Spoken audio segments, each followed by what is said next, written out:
जो बीआरआई को छोड़ने का फैसला है, इसके पीछे ये भी एक फैक्टर हो सकता है कि जब बात आई एशियंस की तो उनको ये बात चुभती है कि हमेशा से ही चुभी है कि एशियंस क्यों तरक्की कर रहे हैं। अब अगर बीआरआई बन जाता है, बीआरआई एक बहुत बड़ा प्रोजेक्ट है, अगर बीआरआई बन जाता है, आधिकारिक तौर पर बीआरआई प्रोजेक्ट से बाहर होने का ऐलान कर दिया है। इटली के प्रधानमंत्री की ओर से ये कदम ऐसे समय में आया है जब भारत से इटली के रिश्ते और ये चाइना से दूर हो रही है।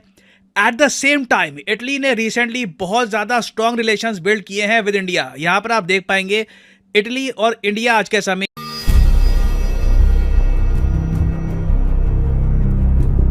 राम राम दोस्तों, आप सभी का स्वागत है आपके अपने YouTube चैनल स्पेशल भारत पे। तो दोस्तों आज बात करते हैं इटली की। इटली ने बीआरआई से जो चीन का रोड इनिशिएटिव है वो छोड़ दिया है, उनको नोटिस भेज दिया, आज ऑफिशियली बोल दिया कि हम अब इसके साथ काम नहीं करेंगे। इसके बहुत सारे रीज़न हो सकते हैं और ये भी हो सकता है कि ये भारत के करीब आने के लिए इटली ने किया हो।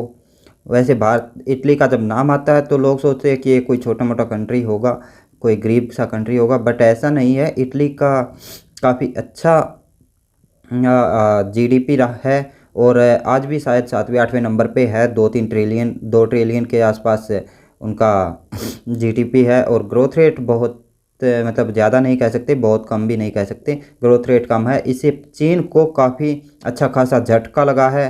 खाली चीन को नहीं, चीन के साथ साथ पाकिस्तान को भी अच्छा खासा झटका लगा है, क्योंकि जो पाकिस्तान का सी पैक है वो भी इसी के अंतर्गत आता है, बीआरआई के। और जब बीआरआई बंद हो जाएगा तो सी पैक भी बंद हो जाएगा। जब ये इटली ने इसमें अपना हिस्सेदारी की बात की थी तो पाकिस्तानी बहुत उछले थे, बहुत कुछ वो किया था। अब पाकिस्तानी इसी को लेके बहुत चर्चा कर रहे हैं और बहुत सारी बातें कर रहे हैं, जबकि बहुत सारे लोगों को तो यहाँ तक नहीं पता कि बीआरआई और सी पैक एक ही चीज़ है, जबकि बहुत सारे तो ये दोनों अलग अलग मानते हैं, जबकि ये दोनों एक ही चीज़ है, बीआरआई और सी पैक। बीआरआई का ही एक पार्ट है सी पैक। अब जैसे ही बीआरआई से इटली ने हाथ खींचा है वैसे ही सी पैक तो पहले ही बंद पड़ा है, बीआरआई भी बंद ही पड़ा है लगभग। और दूसरी तरफ भारत का इंडो पैसिफिक वाला जो रोड इनिशिएटिव है, रोड नहीं है वो मतलब समुद्री वो रेल इनिशिएटिव, तो उस पर भी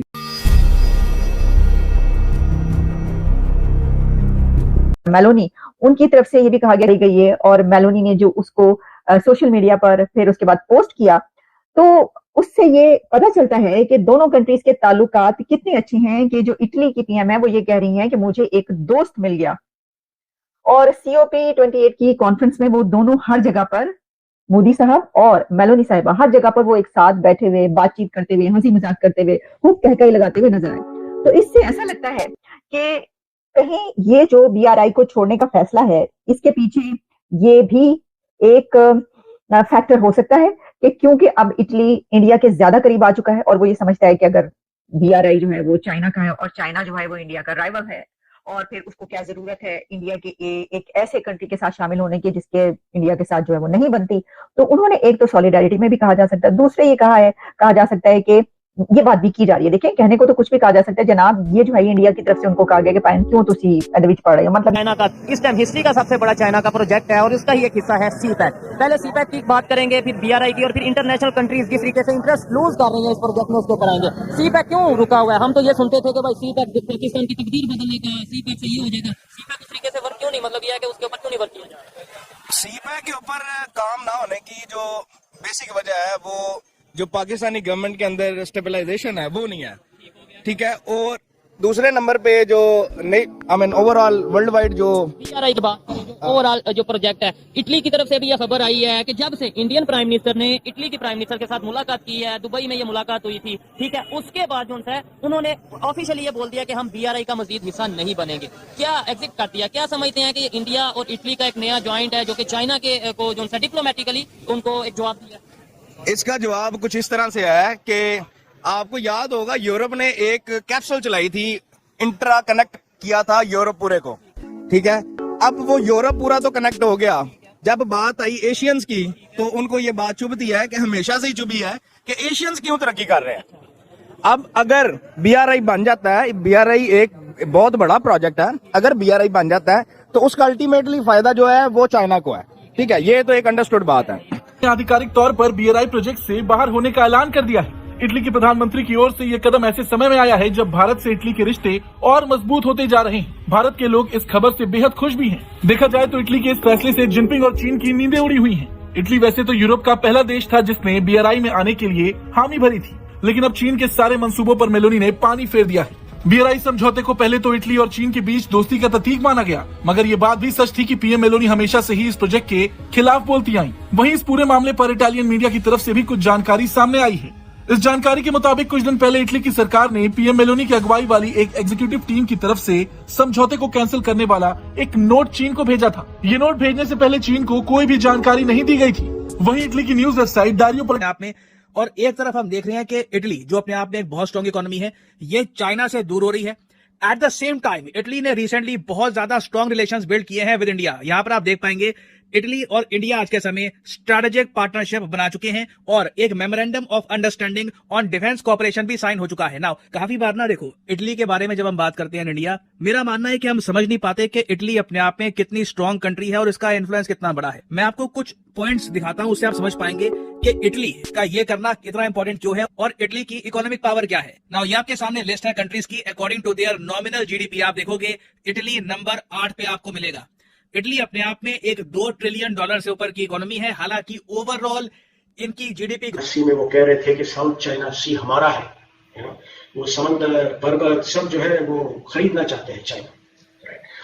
और उसके बाद साउथ चाइना सी के अलावा वो ताइवान के साथ भी काफी टेंशन है उनकी। तो लोग समझते हैं कि अगर एक कंट्री इतनी अग्रेसिव है और if it is not peace loving, हम क्यों इसके पास जाए, राइट? ये एक कारण है कि लोग वापस इंडिया आ रहे हैं, राइट, इन्वेस्ट करने के लिए, फॉरेनर्स। अब चौथी पॉइंट बड़ी इंटरेस्टिंग पॉइंट है शर्मा जी, कि ये चाइनीज की एक स्ट्रैटेजी थी known as the debt strategy, you know. तो उधर हाँ राइट, डेट ट्रैप है। अब उदाहरण के लिए एक उदाहरण मैं देता हूँ।